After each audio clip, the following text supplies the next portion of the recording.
What's up, everybody? It's the Life on Life's Terms podcast, and we're back.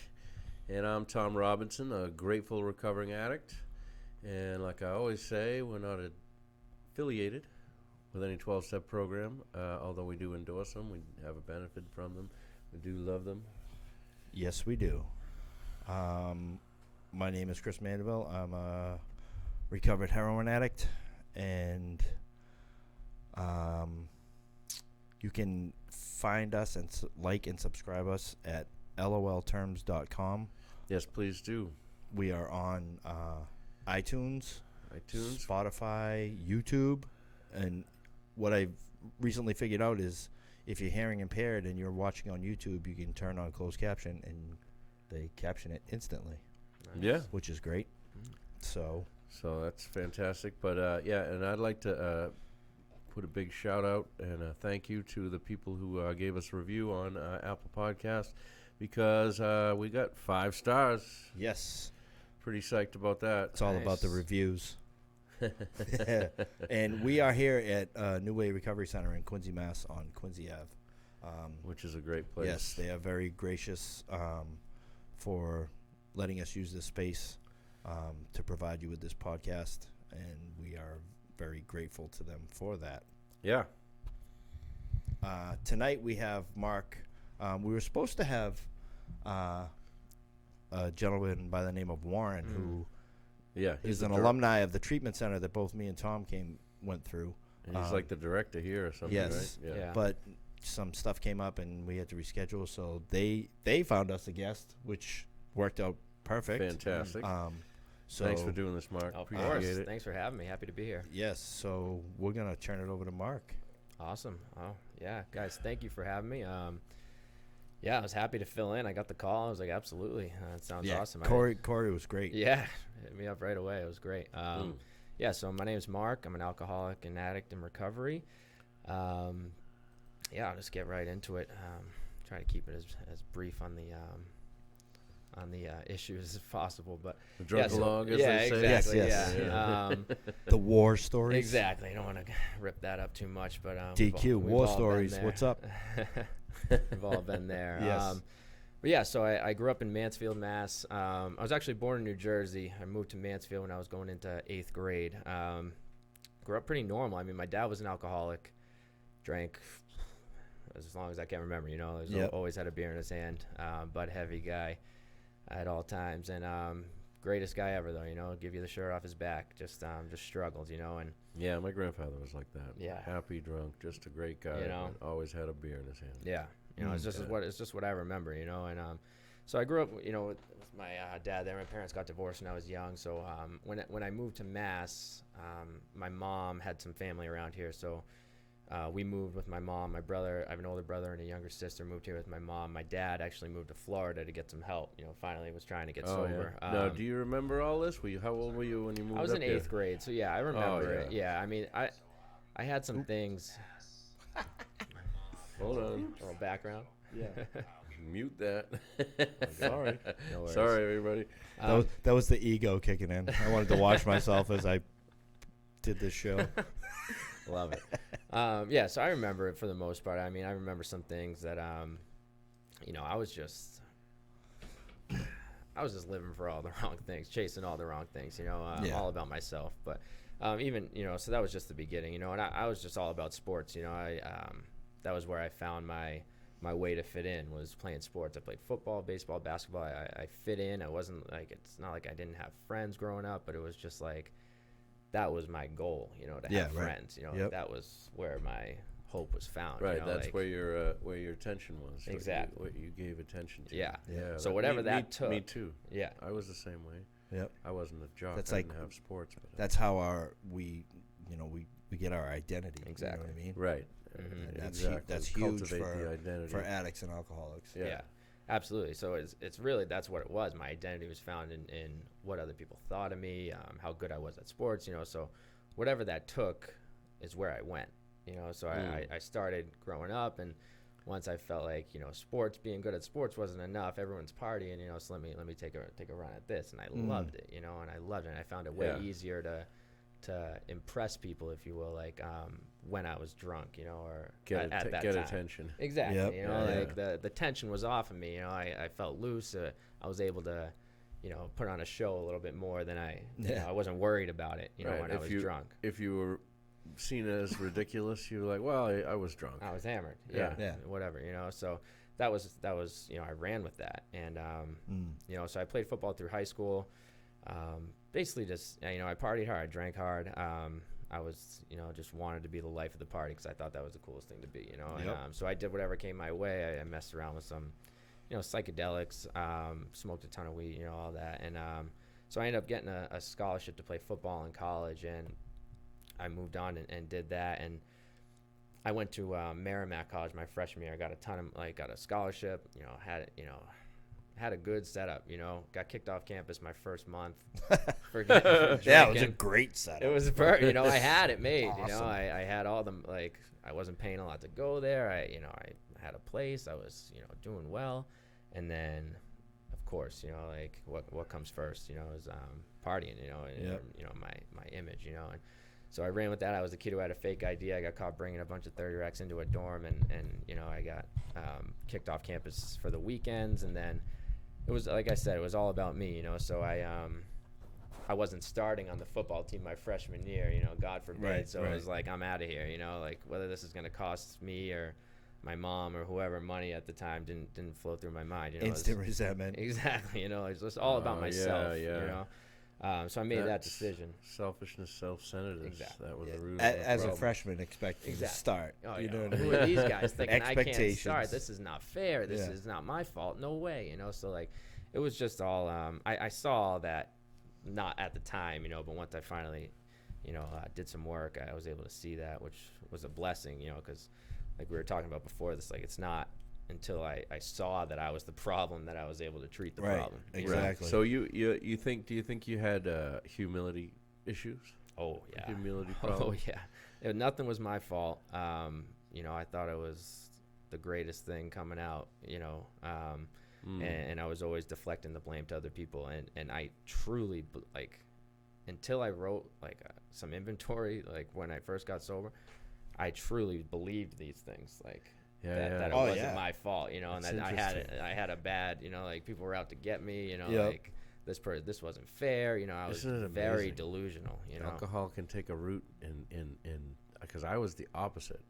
I was down on myself, you know what I mean, and I didn't think I was good enough to do this or that, and I had to prop up my identity all the time, trying to be terminally unique. But I certainly didn't think I was the greatest thing, I was the opposite. And it can take root in either case. Yeah. And that's where I ended up, because then I transferred. I ended up at Curry College in Milton. And that's where just partying became more than football, because that was more of just a kind of I don't know, I was always attracted to the parties, so whether it was a party school or not, I was, I found them. So that's when I started getting into opiates, and in college. Once I transferred to Curry, I really just I found Perk 30s, and I was just Curry isn't that an all-girls school? No, it's just a nursing school, so people think it's an all-girls. Oh, it's not an all-girls school. No. Oh, That's that was Wheaton back in the day. Yeah. In Norton, around the corner from where you were. Yeah, it used to be. Yeah. Yeah, it used to be. Now it's co-ed, right? I think Yes. so. Yeah, I believe so as well. but yeah, Curry's a nursing school, so there's a lot of girls there. And of course I wanted to go there. Yeah, that must have been terrible. Yeah, and, of course I wanted to go there, but I just again chasing all the wrong things.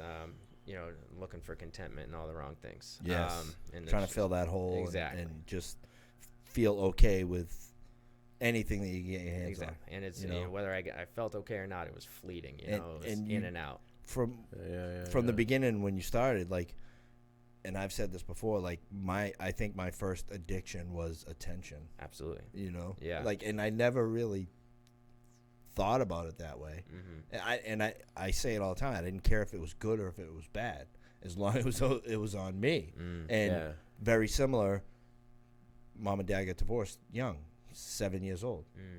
So now I'm seeing dad on the weekends. Mom's got to work a ton, so I was left with me and my sister. Yeah. You know? That's one of those needs, the hierarchy of needs, like I was talking about. What was that, last week or whatever? It's esteem, being noticed by people, or significance. You know what I mean? Right. So you need to be significant in some way. I'm either this or that. I can't be nothing. Exactly. And that's what I was looking for. Nothing. Yeah, right. I was always looking for that. Yep. And like I said, whatever it took, So I started.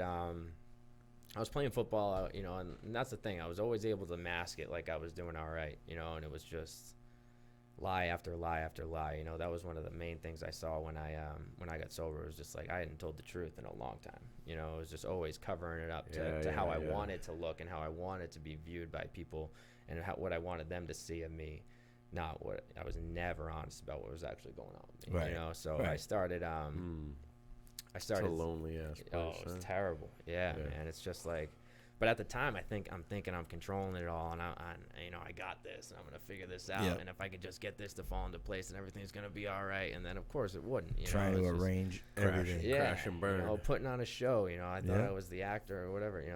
Everything. Like I thought I was in charge. And I was so out of control.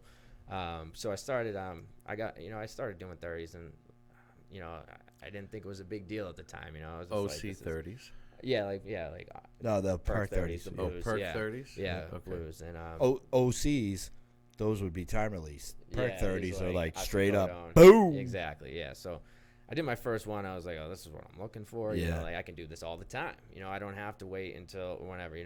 I can mask this so they won't smell it on me or whatever it is. I can be on these all the time, and that's what I wanted because I didn't want I didn't want people seeing how I really was, or I didn't Your want breath smells like perks. No one says that. If you're falling asleep at that's tired. a little bit of a giveaway. But yeah. You know how many times I got pulled over and was just like, oh, long day of work. I've been awake since. Of course. Yeah, you always throw something out there, no matter how ridiculous it sounds.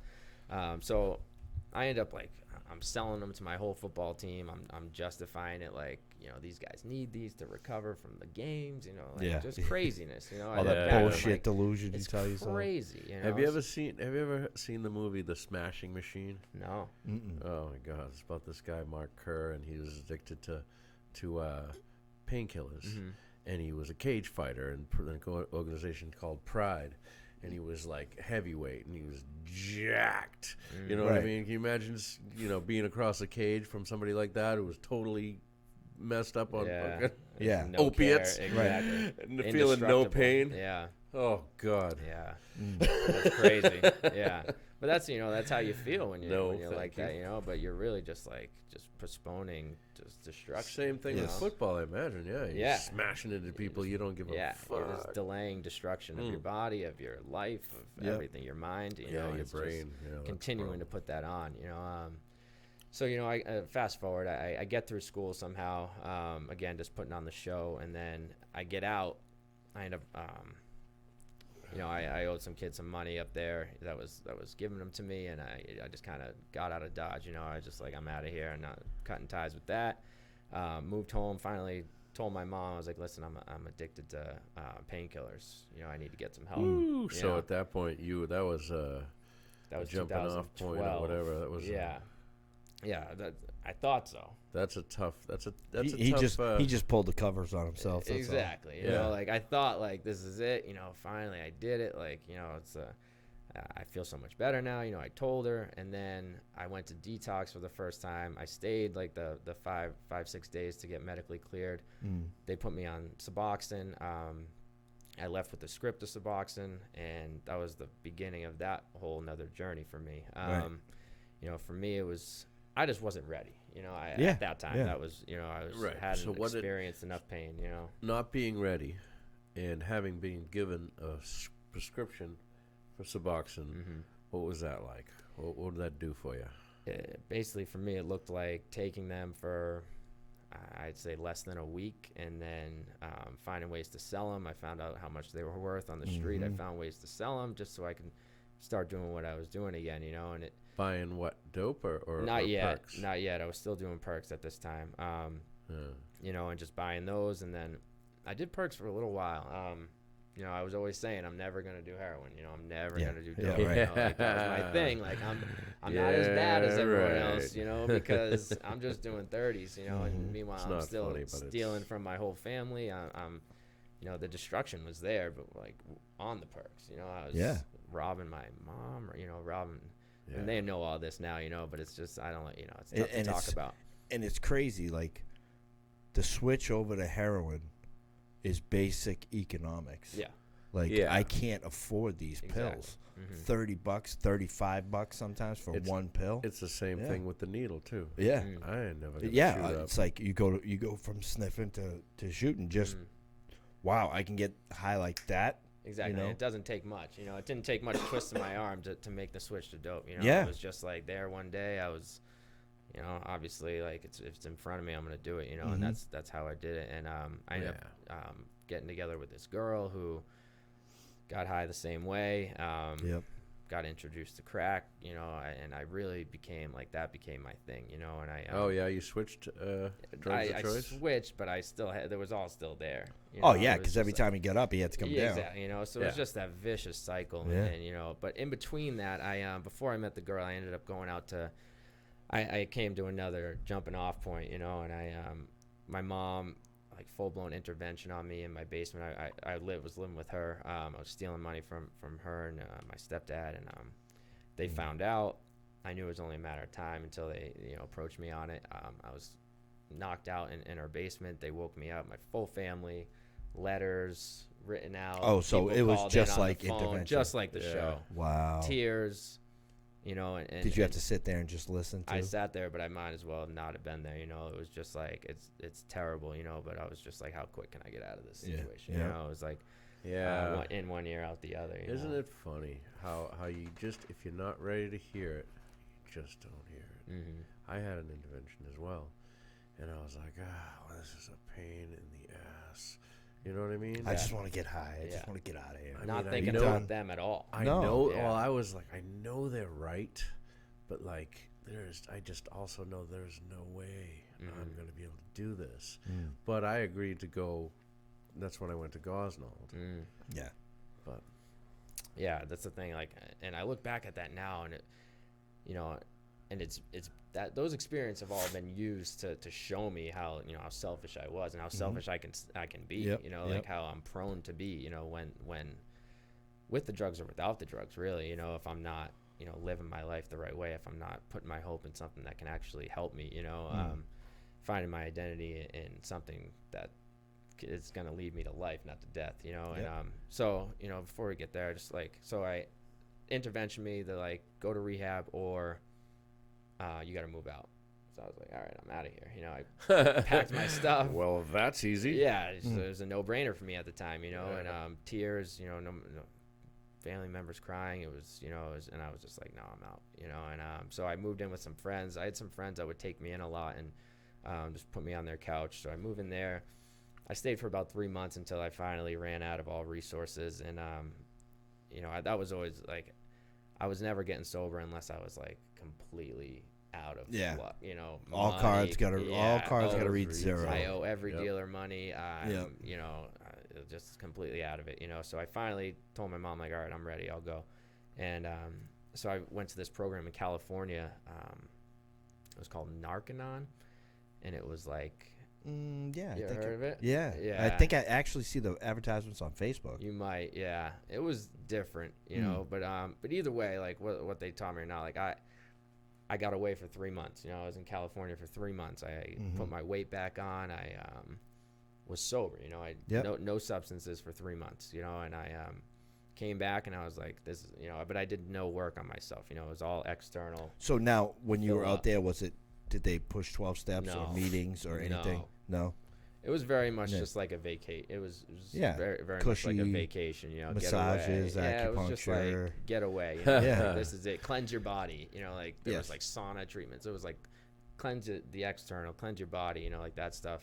Get yourself out of withdrawal, you know, and get yourself healthy again, and you'll be all right, kind of thing. And that's what I thought, you know, and I came back and it was just like, it was a matter of time. It was and then you realize that this disease is threefold.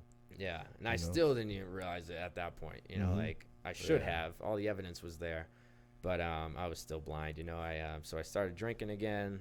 That led back to perks. And how'd you get out there? Was that parents? Yeah. Parents paid for the. My grandmother paid for it. Yeah, it was like 20 grand, and relapsed within a week of coming back. After 3 months. Yeah. Yeah.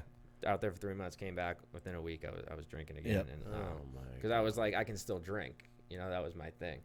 I was like, I'm not gonna do 30s. I'm not gonna do dope, but I can still drink. You just didn't know what you didn't know. Exactly. You know. Does that bother you when you think about that money that she spent?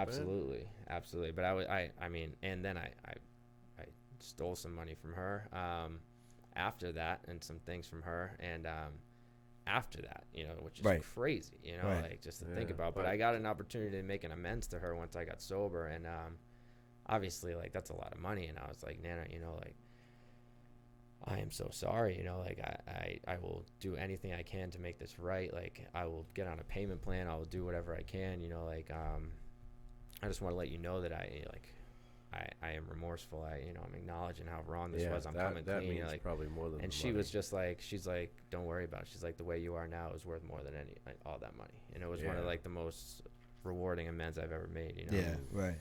So it's just it's amazing how it comes around. Yeah.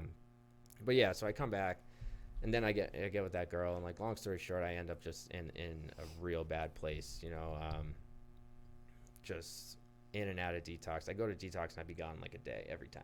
I'd have like a 18-hour window where I'd be willing and ready. Yeah. You know, like, you had that gift of desperation for a second. Exactly. You know, like, and I would always put my mom as my emergency contact, because I'm like, I'm staying this time. You know what I mean? Like, there's no way I'm about to. And then you AMA, and they're like, they call it every time, and I'd always go in and be like, not happening this time. Put her down, emergency contact, my mom. Yeah. Then I leave the next day and she'd be crying, you know. So it's just like, but it just shows like just how quick you can switch, you know, like, and it does once that hits you. Yeah, that gift of desperation, and like even in recovery, which we'll be getting into, like those spiritual awakenings, like they don't last. Yeah, not because like, you have to continually, you have to continue and grow and. You know, like that gift of desperation, like, oh man, you go in there, they hook you up, you don't feel sick no more, and then within a couple hours, you're like, fuck, this food sucks. Exactly, everything. This fucking mattress sucks. Well, my roommate stinks. Yeah, that's snoring, isn't it? Yeah. What for me, I had to go away. I went away for 9 months, the time that it stuck, and I had to be totally like, I pulled everything out and left a lot of things behind. You know what I mean? And I had to like have this whole big life changing. Some people can just make a decision, and they can still need the fellowship and maybe the steps, but do it on AA. You know what I mean? And just live at home and just make a decision that this is.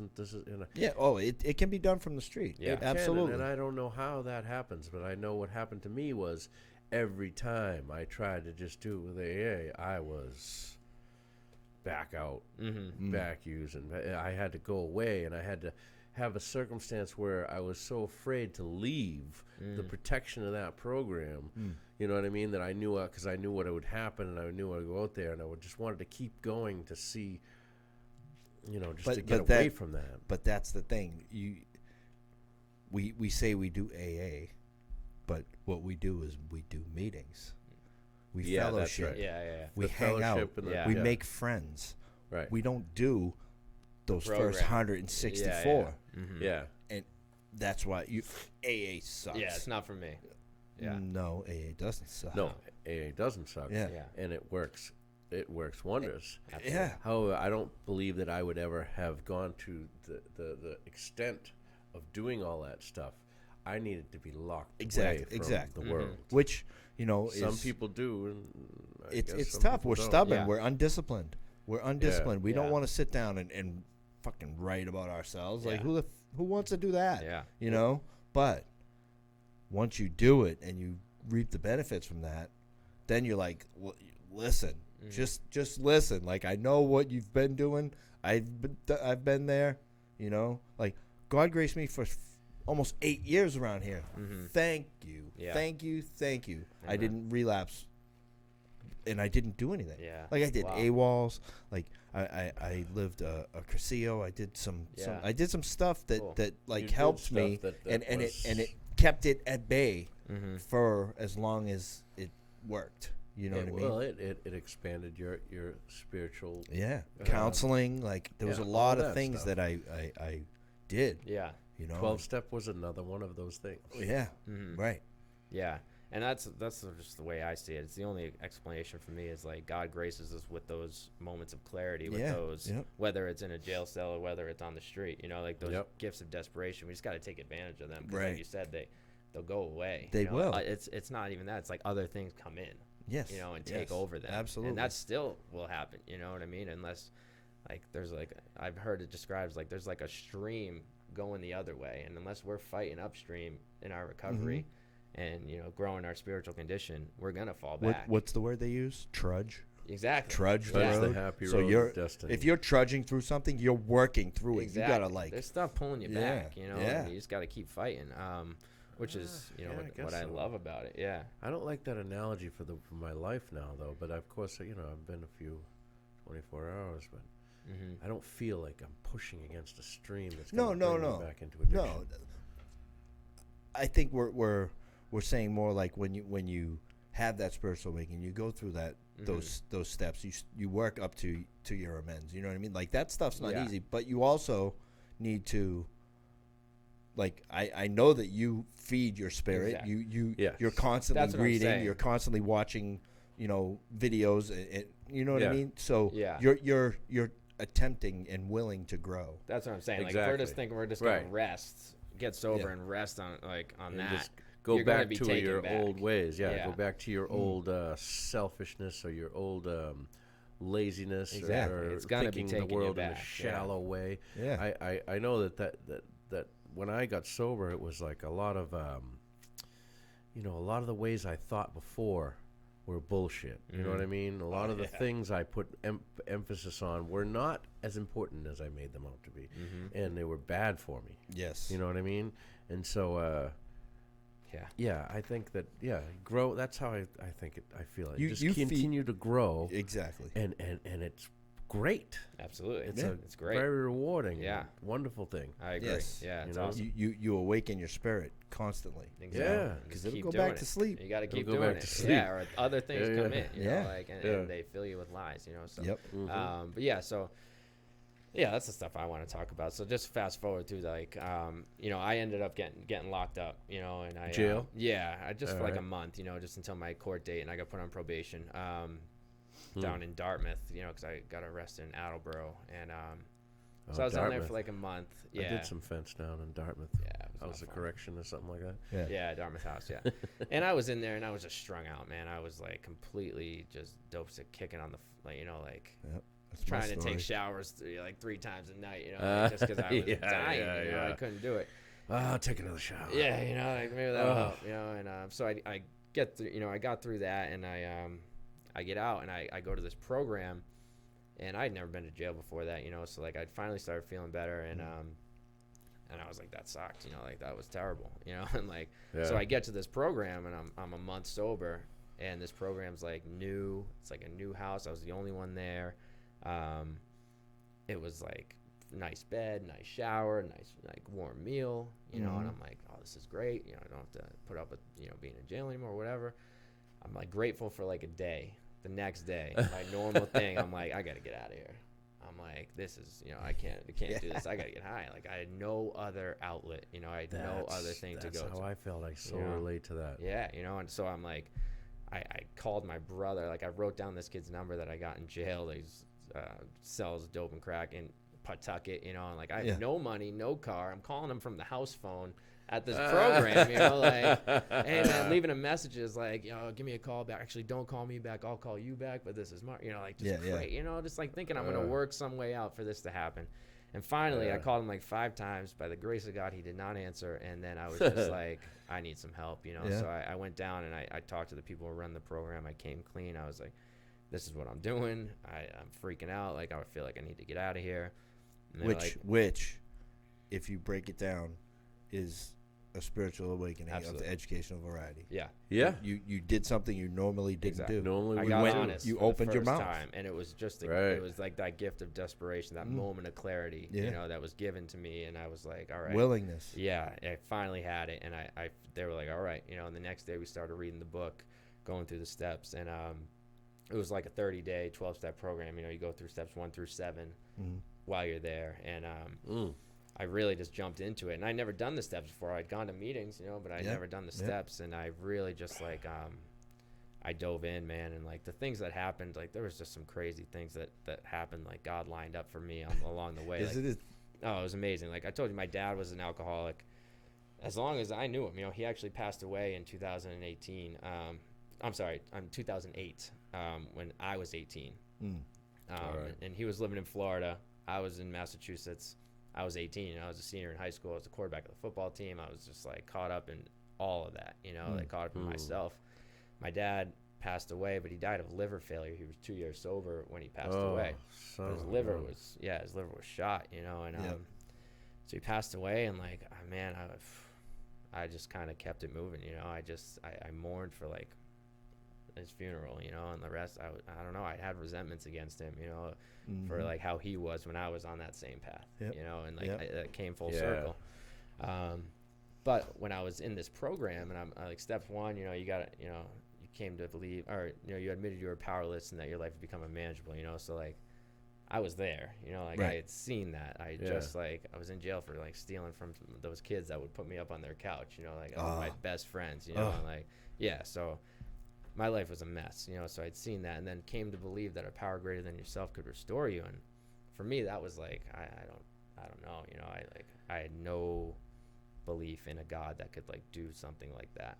Could and would. It could and would. It's willing and able. Yeah, and You know? and I used to believe in could but not would.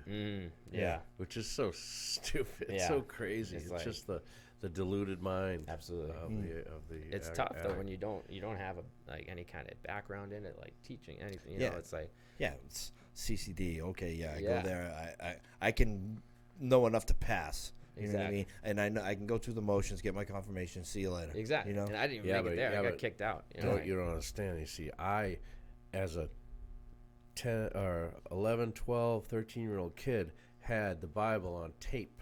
Wow. And I would listen every night at bedtime. Really? I knew all about it. Wow. Like, very spiritual as a kid. Yeah. But and I could feel it as my addiction progressed to the separation. Yeah. I talk about it. Yeah. I used to go to church every Saturday with my grandfather. I picked up, then it was like every other Saturday. Then it was once a month. And then it was like, you know what? Tell Gamps I don't want to go. Yeah. You know? Separation from God through addiction. Yeah. And I was just like, I've gone too far. Yeah. He won't do this. And that's the lie that gets in your head. Like, You know? It's what a like, lie. you know. And so what was crazy, what happened was like I get to the second step and I'm kind of stumbling over it, and then my brother comes up to visit me at this program, my brother and my mom, and he gave me these letters that my dad had written that had been in my mom's house since 2008, you know, and this is 2016.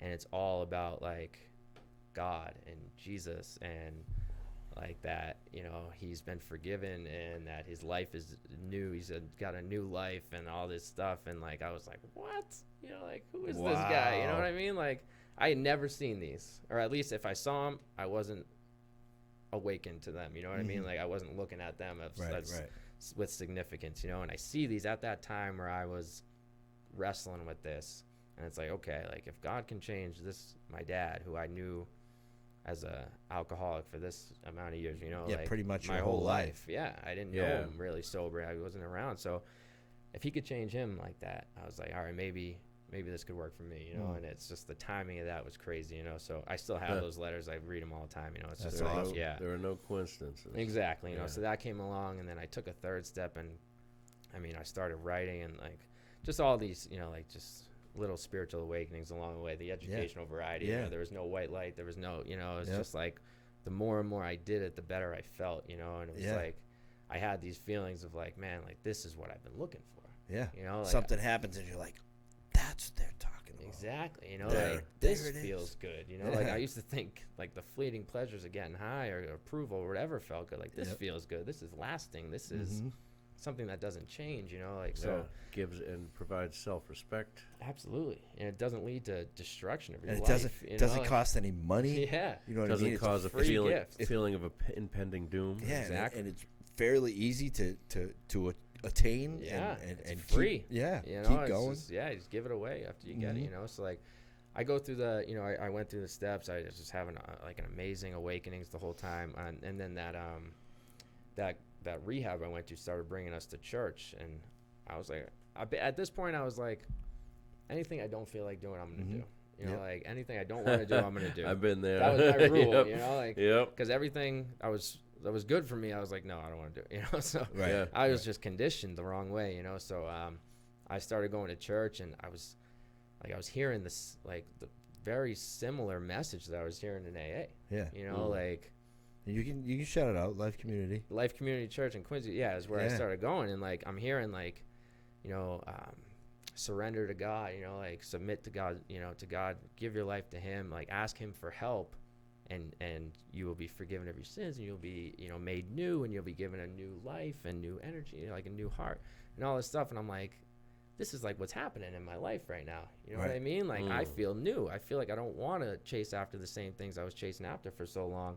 I feel like I want to like give my life to helping other people. I want to Yeah. do what God wants me It's to so do. beautiful. You know? And just live the way that we're supposed to live. Yeah, the way we were Yeah. created to live. It's Exactly. it Bringing doesn't all even back have to in be line. complicated. Yeah. It's just this is how we're supposed to so be. much less of a burden. Exactly. But then- like right when we come out or whatever, like our life is like set up for us, and not, and I don't so much think it's if that it's the one that's meant for us. Mhm. Like you're gonna go to this school, you're gonna play Yeah. football, you're Yeah. gonna play little league, you're gonna Yeah. you know like Yeah. that's okay. My whole path's out now. Yeah. This is what I'm gonna do, Yeah. and then we end up where we end up. Exactly, and it's a beautiful Yeah. ride. You know, it sucks at the time, but you know, you come through those things, and you're like, whoa, you know. So, so yeah, I was just like amazed by what I was hearing, you know, and I was like, this is, like, I feel like, and like, so me and a couple guys, so that was like 2.5 years ago. You know, by the grace of God, I've been able to. He's kept me sober, you know, and it's amazing. You know, like so many things have changed in my life. I just got married last year. Or I mean, last month. Sorry, it was April 26th. A beautiful, beautiful girl. You know, just. Isn't Just that in a Sublime song? April 26, 1992. Is Yeah, it? Riots? That's Wow. the riots. Yeah. Nice. Who knew? Nice. It's lining up. That's awesome. That's fitting too. It's fitting. Yeah. So it's amazing, you know, and like, so I really just dove into that, and that's been like my story of just like God putting one thing in front of me after the next, kind of lining up the path. It's so crazy. Yeah. Cool. You're like, when you're not sure if it's like, what am I gonna do next? It's like something else comes. You know? Right. And like, And if you have faith and you trust, it's like I don't know what I'm gonna do, but it's gonna be taken care of. yeah. And Absolutely. it happens, Yeah, man. it's hard, Yeah. you know, but that's like why you got to remind yourself of those truths. Right. You know, Trust fight and the rely. lies with the truth. you know? Right. Yeah. And you know, Yeah. like I've said it before, you even last week, faith. Mhm. Okay. How do you explain faith? All right, you go to an auto mechanic, you bring your car there, you have faith that when you pick it up, it's gonna work. Exactly. Yeah. Very simple. Yeah. You don't know this guy, you don't know anything about him yet. He's an auto mechanic. This is what he's gonna do. Yeah. Why can't we do that with Exactly. with We do our that higher with power, God. with God, who's, with our life? perfect. You know You know what who's I mean? like God. You know, not us. You know, so it's you know, it's hard. It's definitely takes like intentionality and daily. It's Well, yeah. a daily reprieve still. You know? Faith is a state of mind that can be cultivated. Mm. So you don't. People say, I don't have faith, and then you practice having faith. Yeah. It's like everything is meditation. a I can't practice. meditation. Exactly. And I can't meditate. Well, it's a practice. You Mhm. practice and you get better at it. You Yeah. practice faith and you get more faith. exactly. And like what's amazing is like I feel like the trials of life give you opportunities to practice that faith, and then when you get through it, Yep. it's stronger. You know, Right. and Right. then you got a faith that's stronger, and then another Yep. trial comes, and like Yep. lean on God during that, and you'll come through it, and you're stronger for it. You know, so Yep. And that's- also those lessons that you're supposed to learn yeah, that you don't learn the first time. yeah, the universe will keep giving you that lesson until you learn it. I believe it. Yeah. You know? Yeah, for sure. So I really just kind of jumped into that and really got involved in church. And, it was, like I said, it was the message I was hearing in AA, like the steps for me, like correlate to like the message of the Bible and the gospel for me, like right on, it's like the gospel says, like, the good news is that, Jesus died for your sins, and that if you put your faith in him, you'll be forgiven and, given a new life, and, all these things. So it's like repent and believe is what they say. And like steps 1 through 3 is basically like 1 through 4 is basically that, like you got a problem, you can't solve it yourself. Turn to God for it, trust that he can do it, turn away from the way you've been living it and put your faith there. So, I mean, that's why, like, that's how it was, shown to me. And I feel like God gave me that clarity, and like, that's where I ran with it. And so that's why we started this meeting in Braintree. It's called a Life Recovery Meeting. And it's basically a step meeting out of the Life Recovery Bible. I don't know if anyone's ever used that, but it's just basically like, it's like a bridge between like AA and church, basically. It's like, it's basically for anyone who struggles with addiction. It doesn't have to be alcohol, heroin, anything, any kind of life addiction. It could be food. It exactly. could be anything. Shopping. Yeah. Whatever. And now you said that that's actually going to be here. It's going to be here on Friday nights at 6 o'clock. Yeah, it's a men's meeting here. There's a women's one at Life Community Quincy. But it's basically just like, come in, like, it's just like, it's very similar to like an AA step meeting. We just use the Life Recovery Bible. It's like, come as you are. And what time is that? 6 o'clock. 6 o'clock on New Fridays? Way Recovery Center on At New Way, yeah. Yeah, so like, that's why. Every Friday or once a month? Every Friday, yeah. We've been doing it. We got a good crew of guys that have been coming in Braintree, but we're going to move it here. So tomorrow night's it's the not first night the here. first one, yeah. It's not, is it all men? Or all men here. Oh, there is a okay. women's one, same time, same night at Life Community Quincy. Nice. Yeah, some of the women run it there. But yeah, I really just found like support and fellowship in AA and in the church, because like community. Exactly, Is what you it's found. huge. Community. It's And huge. Like, yeah. can't do it ourselves. Also, you mentioned you found your wife. I did. That's a beautiful gift, and like, so that's amazing. But just the fellowship, like, I never wanted that. I never wanted the accountability. I never wanted the. You wanted everything that came along with it, but the responsibility of being a part of it. Yeah. You wanted to take from it, but you didn't want to give anything back to it. Exactly. I wanted. It was all about me. Like that. Yeah, which is normal. So now it's like you're surrounded by people who all have the same mindset, and like you get to give back, and you get to be supported, and you get to be called on your stuff. And it's like, that's how it should be. People I want in my life, if I'm screwing up, I want them to let me know absolutely. that. I need that. I need it. Yeah. Because trust and believe, if I care about you, I'm going to do the same for you. Right. Absolutely. Like if I harp on you or if I give you shit about something, it's because I care and I love you. You know what I mean? Exactly. I'm not going to I'm trying not to let you fall back into what you were in. Exactly. Right. We need it. We need to. Like my boy Jack Harper says, they loved me more than my feelings. Yeah.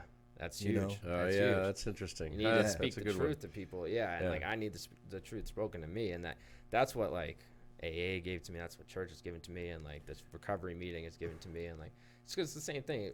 Like just because you have a relationship with God doesn't mean that like there's still like negative thoughts coming in. There's still lies coming in. Oh, dude, I have thoughts, and you know what? I just go. Stupid thought. Yeah. That's awesome. That's awesome. You know what I mean? Like, really? Where did that come from? What a dumb thought. But I'll admit, sometimes that shit takes over. Absolutely. And if you there goes the circus. Absolutely. You give it the energy. Yeah. That's and what that's it is. why you got it. Exactly. I do. And that's why for me, like when that happens, I got to reach out and be get caught up. This is what I'm thinking. And they're like, well, that's not the truth. This scenario, like this is, man. Yeah. It can just take off and create this whole entire friggin' universe inside my head. Exactly. Yeah. You ever think of this one like, oh, I could probably drink when I retire. Like, Oh, yeah. Exactly. Just a quick little thing that goes through your head, and you're like, that is so stupid. Actually, I think I read about that guy. Yeah, outcome of carpet slippers. That one guy that got it. Yeah. I know, and it only takes that one example to be like, all right, I can do that. Yeah. But yeah, so like that's what's been really helpful, just have people, for me, like, you know, people surrounded me to remind me of those truths, you know. And Absolutely. like, you know, good people hold you accountable as a sponsor, you know, whatever, just whoever you got, and because that's been huge for me. But yeah, so I became a deacon at Life Community Church a couple months ago. So basically, I didn't even know what that meant when they approached it, you know, like when I started learning about it. And it's basically just like meeting the needs of the community and the congregation to give like the pastors a relief, you know, like so they don't have to focus on that. They can. So you're like focus a on, DH. Basically, Yeah. I step in to like meet the needs. So what's amazing about Life Community, like that I found there, is like their two main like avenues of service are like recovery and foster care, which have a lot of overlap. You know, like, Absolutely. You know, which I found was just like those are my, you know, like those are some of my passions to help out with. Like I have some experience there, and like I want to give back. Is that, helping with foster parents. So it's kind of all different. Like we did a breakfast over at DCF, like for the workers who work at DCF last week, and served them some breakfast over there. But we also do like the foster parents, you know, like foster moms and dads. We have like a relationship where like we'll take them on as like a family, as like a sponsor. And if they need help with stuff. Exactly, if they need help raking their leaves, if they need help cleaning up, whatever, if they need help with groceries, like they need meals, we're gonna do that. You know, I can imagine how difficult it must be sometimes to be a sponsor parent. I mean, you come in and you're getting this kid who's been abandoned, maybe by their parents, or maybe damaged by their parents, or maybe the parents died in front of the kid. You know what I mean? A lot of that stuff is damaging. Like, and now the kid wants to act out and be angry, and you ain't my family. You know what I mean? And, oh my God, on and tough. on and on. The foster care system is probably under so much strain just from opioid deaths. So much. Oh, there's yeah. such a There's need. an entire Can't generation. imagine. So that's There's an entire generation of kids being raised by their grandparents. Exactly. You And know? that's the thing. We try to come alongside those grandparents, those families, and support them, whether it's financially or just serving them like food or, you know, any need they have. We try to reach out and meet that. And a lot of the people at Life Community take on foster kids, you know, it's not necessarily like something everyone feels called to do, but if you can handle that, you know, It's my firm belief that a child needs unconditional love. Unconditional. Not, I'm only going to love you if you act a certain way. Right. Unconditional love is what a child is looking for. Yeah. You know what I mean? Yeah. You can't tell me that because I'm not good, I don't deserve love. You know what I mean? And, I feel like we all want that. You know what I mean? Right. Like, at some level, we that's all what, want that's that. what we're all looking for. Yeah. And we try and find it in whatever we can. Exactly. You talked try about to find that comfort. about becoming a deacon. Like, your story is very similar to mine. I went to jail. I did 10 months, and then I had heard about Project Turnabout while I was in there. But while I was there, what'd you hear? Yeah, I started attending AA sucky. meetings while I was there, and so I start going back to church while I'm in Plymouth, and you know, there's two guys that do the services. So, you know, I go on to Turnabout, you know, go on with my life, and you know, I had mentioned I lived at Cursillo. So I go to this place, right? I'm sitting there and standing. Everyone, we all got to get around our tables, and I'm like, I see this one guy, retired state trooper, brother of St. Francis of Assisi, was doing the services at Plymouth. Wow. He gets put at my table. He stands right next to me, and I know, I'm embarrassed. You know what I mean? Because I hadn't done any work on myself. You know, I'm embarrassed.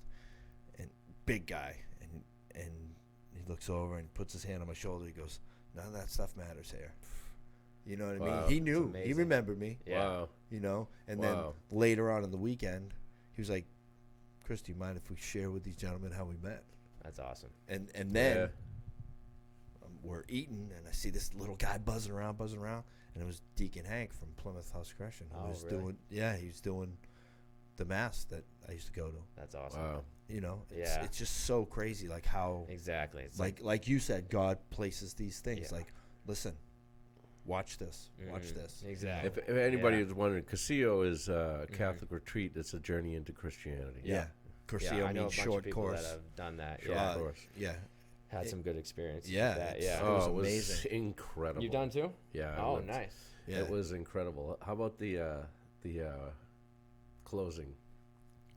Yeah. Closing. I heard it's so, powerful. Yes, so it's powerful. Yeah. it's Whew.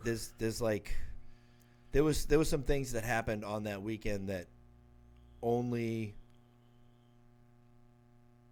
God could have made happen. Yeah. Because if people were involved, they wouldn't have happened the way that they happened. That's awesome. It's just I so love that. And between that, you know, I did that, and I was doing counseling, and you know, like It's just everything together. yeah. So like, you know, the path that we take, you know, it can have all these different branches off of it, Yeah. but you know, Leads to the same place. it or- all or ends up in the same place. Yeah. When you're You know, eating that meal and everybody's coming in. Yeah. Really. It's, I've heard from everyone that's done it that it's like crazy. Yeah. So powerful. Which is awesome. Yeah, I love that. Yeah, so like I was saying, like recovery and foster care, and so like as a deacon, it's kind of like they wanted me to kind of focus in on like the recovery field and the recovery community. Yeah, because that's where I came from, and right. which is just it's awesome to see what we've been able to do. We have like a fund for people who need to get into treatment. You know, they're willing to sponsor people up to a certain amount to get into treatment.